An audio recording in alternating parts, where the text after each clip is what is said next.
Hi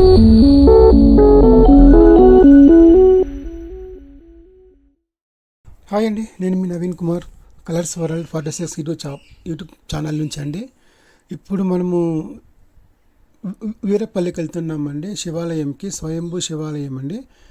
Chowdepalli నుంచి ఒక 5 to 8 kilometres ఉంటుందండి. రండి వెళ్దాం. ఆల్రెడీ ఎంట్రీ అయిపోయామండి లోపల. ఇక్కడ ఏమిటంటే శివాలయం వచ్చి పర్వతాల లోపల ఉంటుందండి. స్వయంగా వెలిసిన శివాలయం అండి.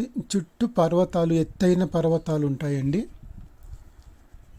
ఇక్కడ ఇప్పుడు డెవలప్మెంట్ వచ్చి స్టార్ట్ చేశారండి. అంటే స్టెప్స్ కట్టడము అన్నీ స్టార్ట్ చేశారండి. రోడ్డు మార్గము వేస్తున్నారు. ఇప్పుడు మనము పర్వతాల లోపలికి వెళ్తామండి. శివాలయానికి వెళ్తున్నామండి దర్శనం చేసుకోవడానికి. చూడండి ఎంత ఎత్తైన పర్వతాలు ఉన్నాయి. చూడడానికి చాలా బాగున్నాయండి. పర్వతాల లోపల వెళ్తున్నామండి. భక్తులు కూడా దర్శనానికి వెళ్ళి వస్తున్నారు.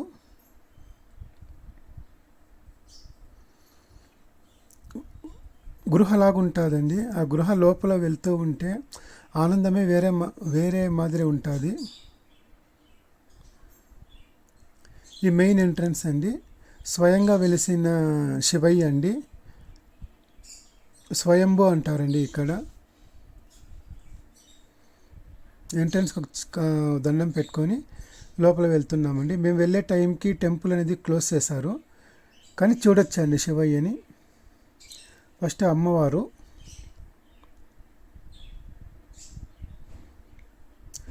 తర్వాత గంట కొట్టామండి. శివయ్య చూడండి, స్వయంగా వెలిసిన శివయ్య అండి. ఓం నమ శివాయ, హర హర మహాదేవ, శంభో శంకర. శివయ్య అండి. ఆ తర్వాత నందీశ్వరుడు అండి. ఫస్ట్ నందీశ్వరుని చూపించిందల్లా, సారీ అండి. తర్వాత పక్కనే వినాయక స్వామి అండి. చుట్టూ పర్వతాలండి.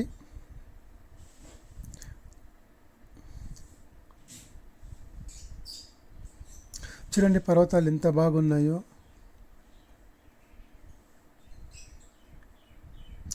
చూడడానికి 2 కళ్ళు చాలడం లేదండి.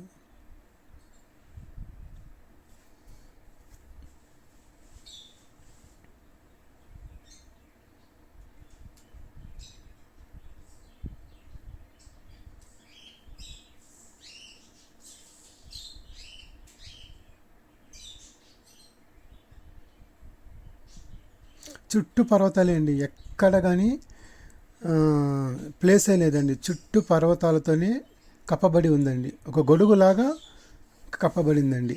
ఆ తర్వాత కింద వచ్చామండి. కింద వచ్చి సుబ్రహ్మణ్య స్వామి టెంపుల్ కింద ఉందండి.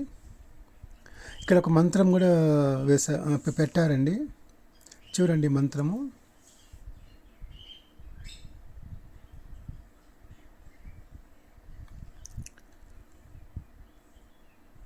సుబ్రహ్మణ్య స్వామి అండి.